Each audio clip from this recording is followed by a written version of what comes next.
اسلامی تاریخ کی ایک عظیم داستان جو کہ ہے حضرت خالد بن ولید کے بارے میں اس کی ایپیسوڈ نمبر 3 کے ساتھ میں ہوں آپ کی خدمت میں حاضر۔ جی تو شروع کرتے ہیں۔ یہ 8 ہجری کا واقعہ ہے۔ لشکر روانہ فرماتے ہوئے آپ صلی اللہ علیہ وآلہ وسلم نے ہدایت فرمائی کہ اگر دشمن سے لڑتے ہوئے زید شہید ہو جائیں تو لشکر اسلام حضرت جعفر بن ابی طالب کے زیر قیادت لڑے۔ اگر حضرت جعفر بھی راہ اللہ میں جہاد کرتے ہوئے جام شہادت نوش کر لیں تو اسلامی فوج کی قیادت حضرت عبداللہ بن رواحہ سنبھال لیں۔ اگر وہ بھی حالق حقیقی سزا ملے تو مسلمان جسے چاہیں سالار لشکر چن لیں۔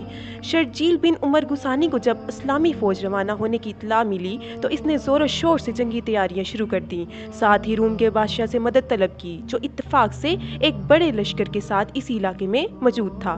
شہنشاہ روم نے 1,00,000 فوجی شرجیل کی مدد کو بھیج دیے۔ اسلامی لشکر جب موتا کے قریب پہنچا تو اسے دشمن کی اتنی بڑی تعداد اور وسیع پیمانے پر جنگی تیاریوں کا پتہ چلا تو صورتحال کی سنگینی کو دیکھتے ہوئے بعض اصحاب نے مشورہ دیا کہ نبی کریم صلی اللہ علیہ وآلہ وسلم کو حالات سے آگاہ کر کے مدینہ امداد کی درخواست کی جائے۔ اس موقع پر حضرت عبداللہ بن رواحہ نے مسلمانوں کو مخاطب کر کے کہا، اے لوگو، ہمیں دشمن کی تعداد کی کیا پرواہ، ہماری تو دلی خواہش ہے کہ اللہ کے دین کی خاطر اپنی جانیں قربان کر دیں اور شہادت کا درجہ پائیں۔ ہمارا بھروسہ تو صرف اللہ پر ہے۔ اٹھو، اللہ کا نام لو اور 2 کامیابیوں، فتح یا شہادت میں سے ایک حاصل کر لو۔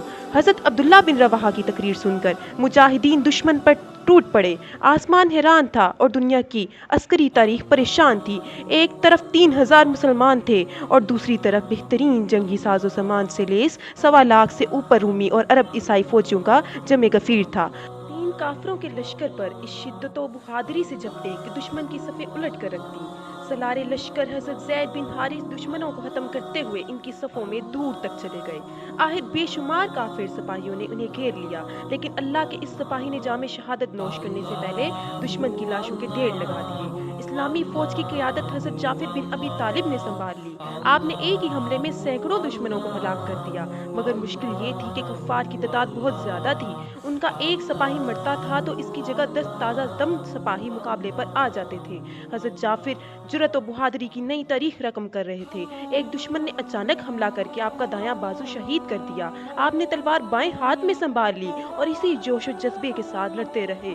حضرت جعفر کو ایک بازو سے لڑتے دیکھ کر دشمنوں کی ہمت بڑھی۔ انہوں نے آپ کو گھیرے میں لے کر آپ کا دوسرا بازو بھی شہید کر دیا۔ پھر اس مرد مجاہد پر بیک وقت کئی وار ہوئے اور آپ کی آرزوئے شہادت بھی پوری ہو گئی۔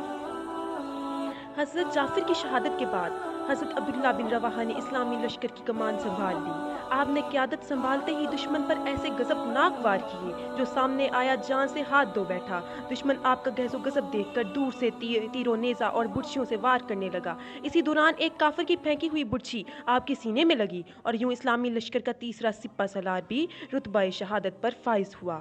اب اللہ کے سپاہیوں نے بنی مخزوم کے نامی گرامی بہادر اور فنون حرب و ضرب کے ماہر حضرت خالد بن ولید کو امیر لشکر چن لیا۔ اپنی آنکھوں کے سامنے رسول صلی اللہ علیہ وآلہ وسلم کے منتخب کردہ 3 سپہ سالاروں کی شہادت نے آپ کو اس قدر مشتعل کر دیا تھا کہ آپ دشمن کی تعداد کو خاطر میں نہ لاتے ہوئے قسم کی احتیاط بلائے طاق رکھتے ہوئے دشمن پر ٹوٹ پڑے۔ دشمن جائے پناہ ڈھونڈنے لگا، جو سامنے آیا جان سے گیا۔ آپ کے گیس و غضب، زور بازو اور حملے کی شدت کا اندازہ اس بات سے لگایا جا سکتا ہے کہ آپ نے اس روز لڑتے لڑتے دشمن پر 9 تلواریں توڑ دیں۔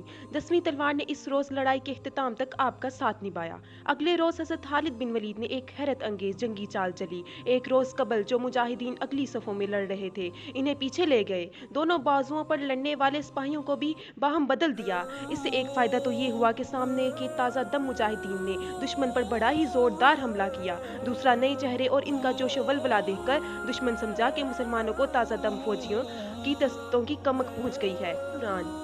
دائیں پہلو کے سالار قتبہ بن قتادہ داد شجاعت دیتے ہوئے دشمن کی کلم میں جا گھسے اور دیکھتے ہی دیکھتے دشمن فوج کے سپہ سالار کو مار گرایا، جس سے دشمن کا رہا سہا حوصلہ بھی جاتا رہا اور وہ گھبرا کر پسپا ہو گئے۔ ادھر موتا کے مقام پر تاریخ عالم کی حیرت انگیز جنگ جاری تھی۔ ادھر مدینہ منورہ میں رسول صلی اللہ علیہ وآلہ وسلم چند اصحاب کے ساتھ مسجد نبوی میں تشریف فرما تھے۔ اللہ نے میدان جنگ کا نقشہ آپ صلی اللہ علیہ وآلہ وسلم کی آنکھوں کے سامنے کر دیا تھا، جسے دیکھ کر آپ صلی اللہ علیہ وآلہ وسلم کی آنکھوں سے آنسو رواں تھے اور آپ صلی اللہ علیہ وآلہ وسلم میدان جنگ کا آنکھوں دیکھا حال بیان فرما رہے تھے۔